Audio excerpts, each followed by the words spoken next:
we present I'm Sorry I Haven't a Clue, the antidote to panel.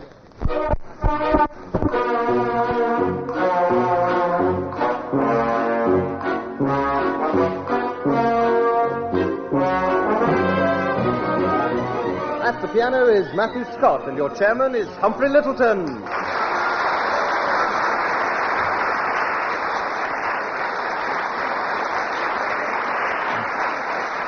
Hello again and welcome to I'm Sorry I Haven't a Clue. This week we can promise you another close contest from two teams who complement one another and insult the audience.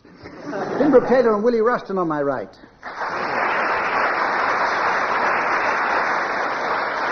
Bill Tidy and Barry Cryer on my left.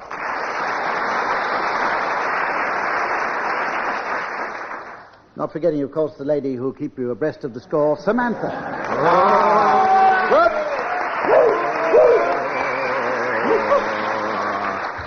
Oh, I could limp the length of her.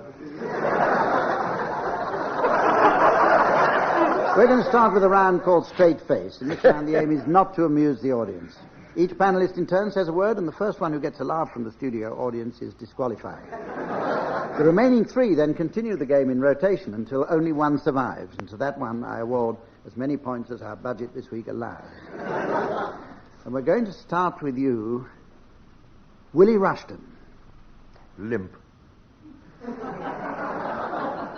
No, that was recording. Canned applause doesn't count, does it, Humphrey? No, it doesn't. No. I didn't hear any anyway. Bill? Soil. Goat.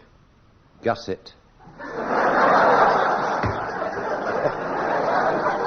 Yeah, Barry, sorry about that. You're out of this one now. Oh. Willie Rushton, your turn again. Pearl. Bill? Bullfight. Snooker. Hassock. Sweat stain.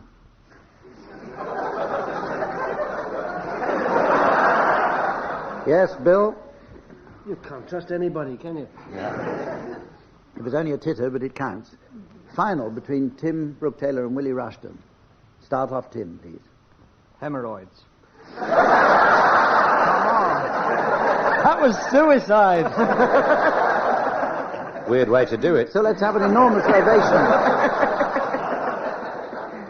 This is the best you've done all evening, isn't it? We've only just started. Let's have a huge ovation for our winner in that round, Matthew Scott.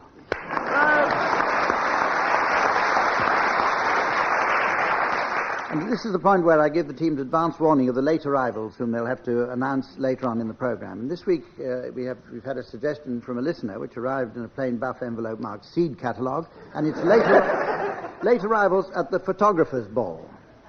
Late arrivals at the photographer's ball. So start thinking now. Here's a round called Mad Wriggle, I'm afraid. It's a musical round in which each team will give us a folk song on a specified subject. Tim and Willie, I'd like you to give Bill and Barry the subject for their folk song, please.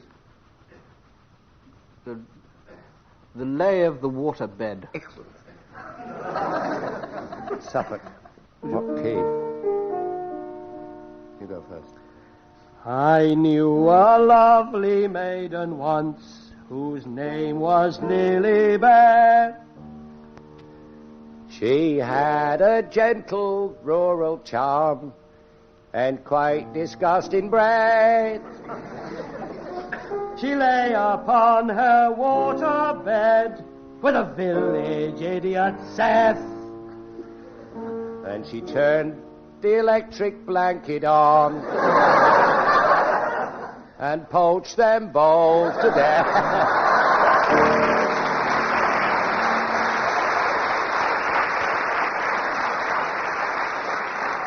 I think I can give you 6 points for that. Now, Bill and Barry, will you give Tim and Willie their subject? The Ballad of British Telecom. As I were walking out one day, I passed the telephone box.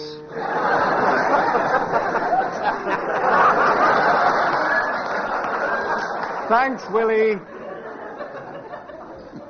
I'm happy to say that it was full of Miss Samantha Fox. I offered to insert 10p. A lovely thing to do. She handed me a hand grenade and whispered, "It's for you."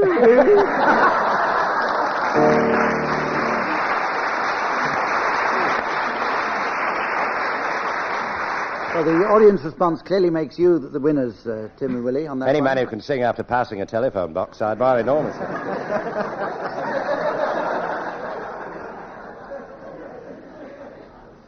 Now, at Tim Brooke-Taylor's request, we carry on with the Adlib poem.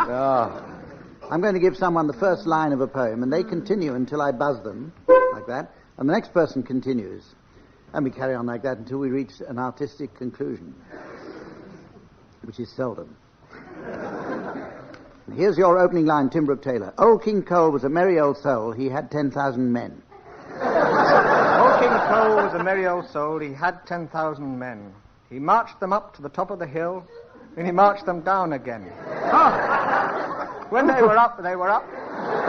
When they were down, they were down. But when they were only halfway up, they were neither up nor in Aberystwyth. Oh, no. They were neither up nor down. However, old King Cole, he had a pipe through which he smoked. That's the furthest I've got on any poem, isn't it?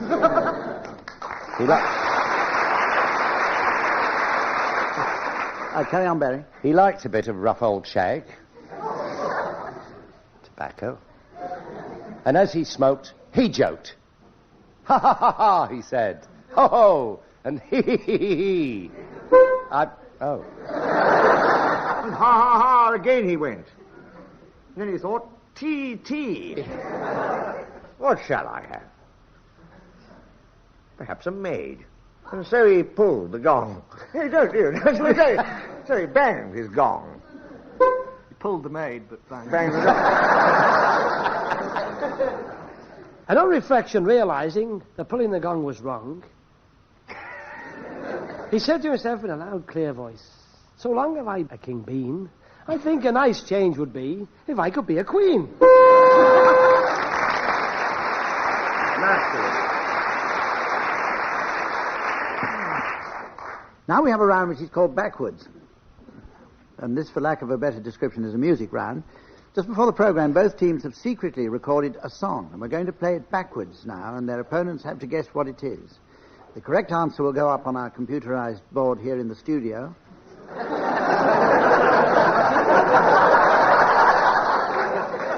He's lost the Clive Sinclair chalk. For those of you at home, here's our mystery voice, and you get an extra point if you can guess who it is. She loves you. She loves you. Okay. Now, Tim and Willie, will you, let's hear your song sung backwards.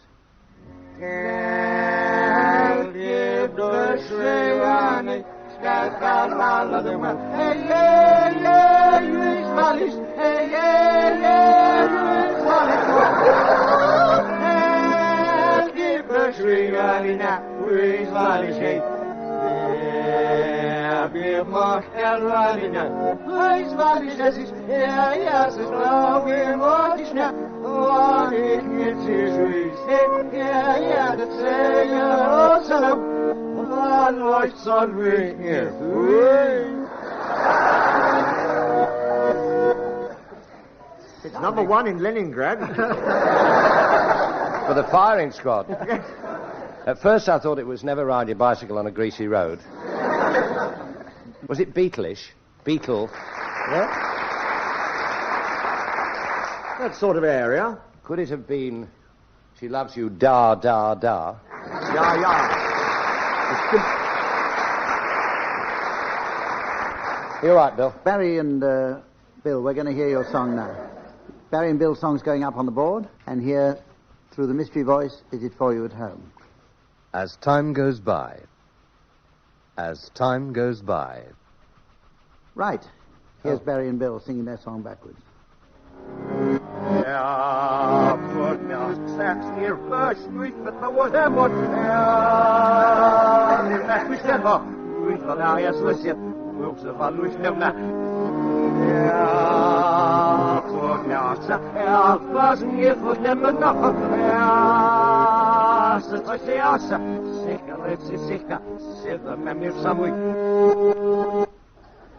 And cocktails for two. If I could work out what twisty arser was back then, I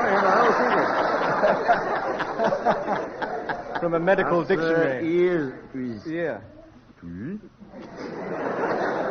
Snib, snab, snib, snib.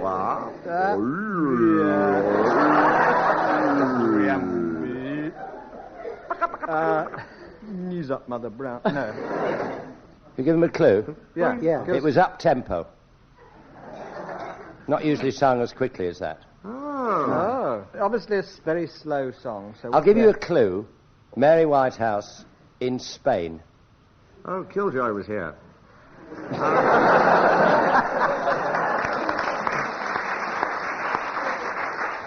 Casa Bianco. I'll give you one further clue myself, because you're still quite a way off it. It was a song which, in a movie, prompted Jurpma Tragob to say, Ilapti Nega Mass. Oh, he didn't say that. I didn't. He said, I told you never to play that song again, Sam.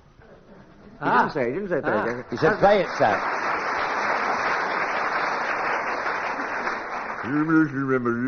And Tim As and time Willie... goes by, that's the one. Yes, and you win that round. With a clue. With a clue. You win that round by 17 seconds. Oh, We have a round now called I'm Sorry I Haven't a Cluedo. I shall ask each of our panelists... You all know the rules. I'm going to ask each of our panelists for their accusations. And we'll start with you, Bill Tidy. I suggest the murder was committed by Sir Eric Soyle with a garden fork in the orangery. Right. Tim Brooke-Taylor. I suggest the murder was committed by Max Bygraves in a recording studio with a deck of cards.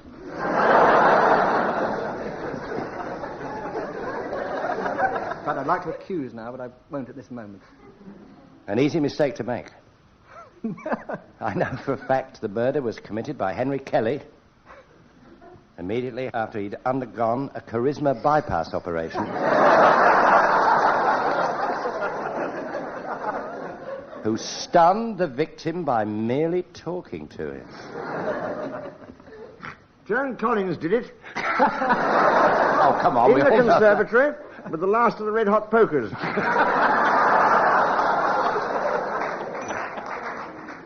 In my view. That would explain the high eyebrows. Well, as you all know, we decide on this game by looking at the three cards in the box. Yes. Now we're going to play a game called Smuggling.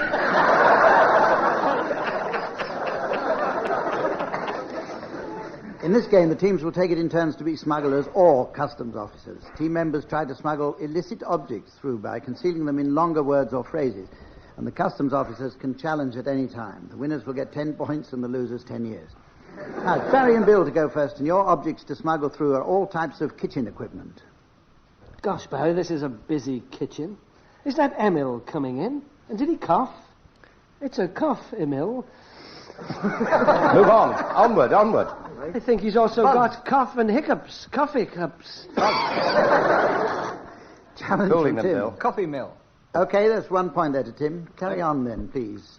Well, I've got innocuous items. I've got a book which was loaned to me by my old mate Kenwood, who is a good mixer. It was Edam, did you say? Edam. Oh, you spotted it. Gosh, Barry, is that Liza? Liza's coming in for breakfast. Would you like some eggs, Liza?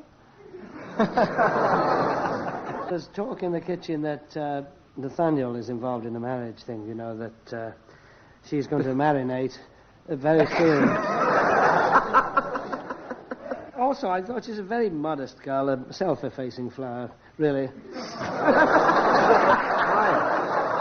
Is this kitchen I think we'd have A challenge from Willie. cellar effacing, I think is very good. Depressed by the weather, I've just sent a message home, hard raining, bored, and A plain girl. A challenge from Tim. I just saw it now. Microwave oven. you're in league with the devil. I'll also put in draining board while I'm about it. Picture of a primate who lives in mountain areas. It's picture of a high-level gorilla. Tim? Primate is the Archbishop of Canterbury, who happens to be in their kitchen at the moment. Yes. Right. Well, it's not nice to knock Liza. She is grotesquely plain, Barry. And Yes. I think her mama laid an egg when she was born in that. Oh, that's brill. Oh, pad and pencil. I mustn't forget that. And is that herb, basil and rosemary just come in? I Bill and must Barry, remember... would it be impertinent on me to ask how much longer are you going on? Till the will to live runs out. Because you've got a score of 4 there. What Bill shall we and declare, Barry. Barry? We declare hurt. Right. Now, Tim and Willie, your objects which you've got to smuggle through are musical instruments. Will you start now, please? Violin. Not yet. Not yet. However, The Tibetan not yet. Well-known nose flute. I'm just going to clear my guitar. Now, customs officer, good custom. Clear, well sharp. Thank you for bringing the harp through. That's clever of you. Clavier. It's no small world, sir. You were sent down for robbery with violin. Oh, I think we'll let that pass, shall we? Let's carry on, food. Tim, quickly. You're accusing me of being a liar. No. Who's We're that? allowed to get one out. The Virginal says. Yes. Go on, Willie. Cello there, I say. Ah! Come back to my drum and let us have sax.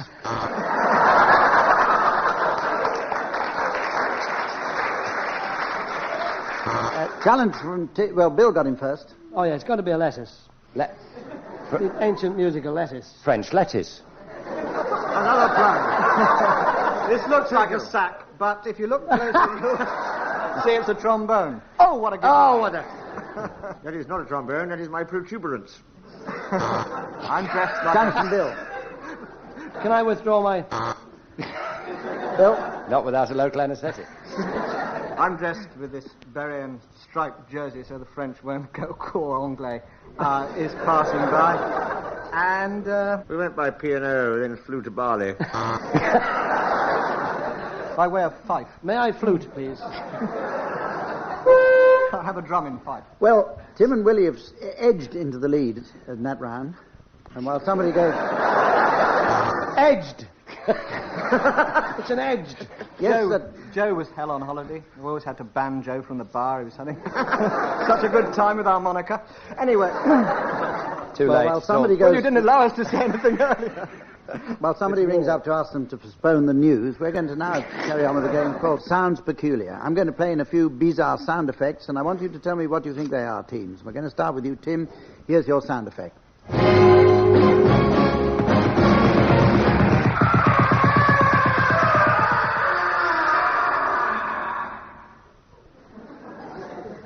Ah, yes, this is a good Australian annual event.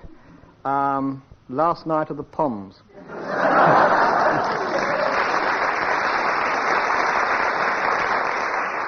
I think. Okay, Bill, here's a sound effect for you.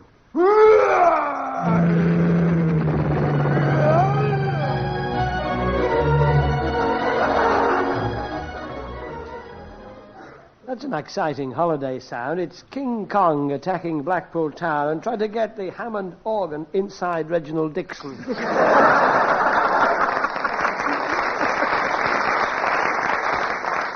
Okay, Willie Rushton, here's one for you.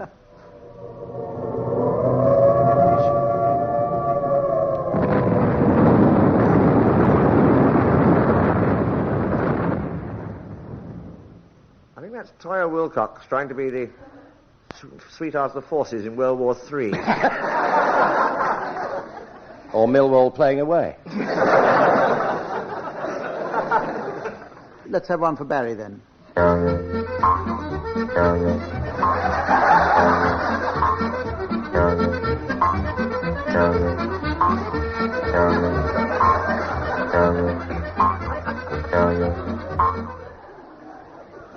That's Wogan 3 times a week.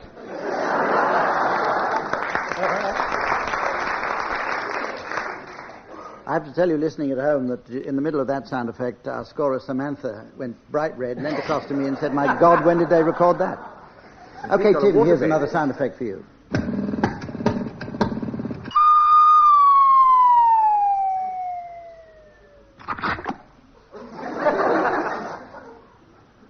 yes, I think I've heard this before. It's Evel Knievel attempting to clear the Grand Canyon in a Sinclair C5.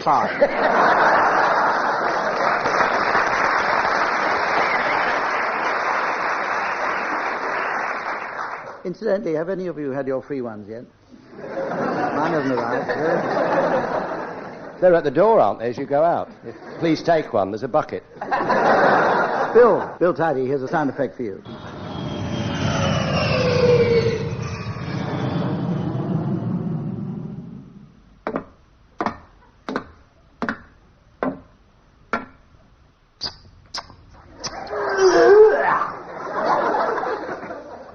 I think that's the most obvious one of the lot. That's a papal visit to Bolton International Airport.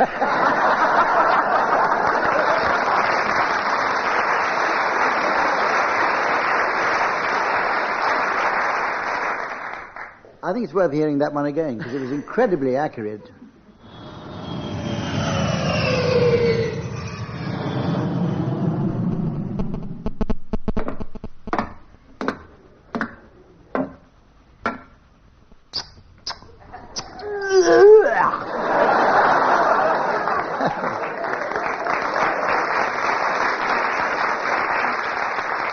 We've got time for two more. Willie, here's another one for you.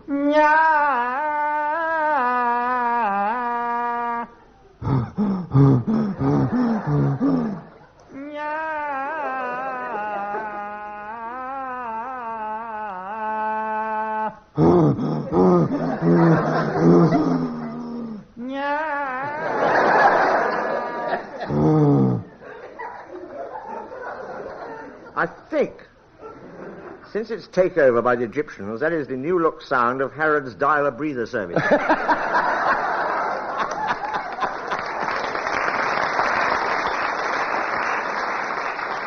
And finally, one more for you, Barry Cryer.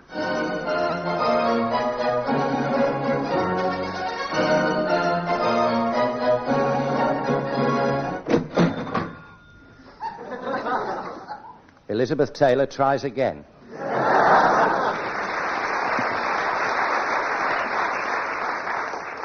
And we go on now to the point where I ask the teams to announce the late arrivals for the photographer's ball. Mamarazzi and her husband, Paparazzi. Would you cover your eyes, ladies? Because in the corner, we have the allegedly well-developed matte print who is exposing himself with a quick flash. But I'm positive his enlargements are getting negative results.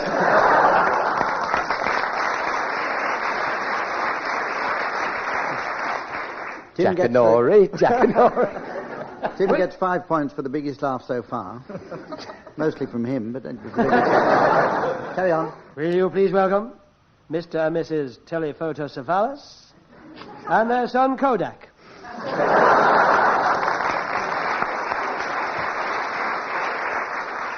And those old chums, Len Scap and Ed Cutoff.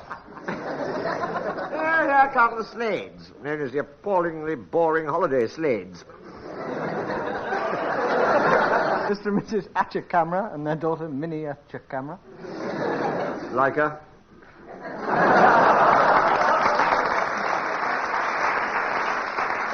Mr. and Mrs. Zebedee and their son, what, Zebedee?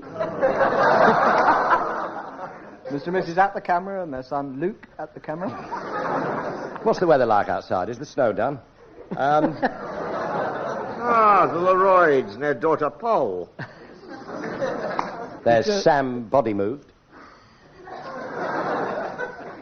Male stripper, Flash being walloped. Mr. and Mrs. Croom and their father, Dar Croom. There's the wine waiter, Ditton. Can we have the wine, Ditton?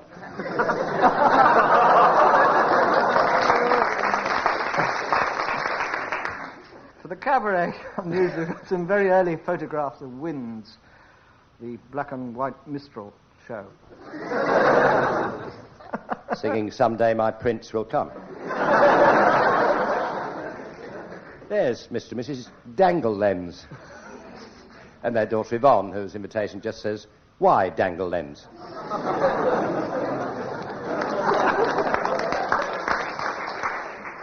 Ever the optimist, this is where I say join us again next week. Goodbye from all of us.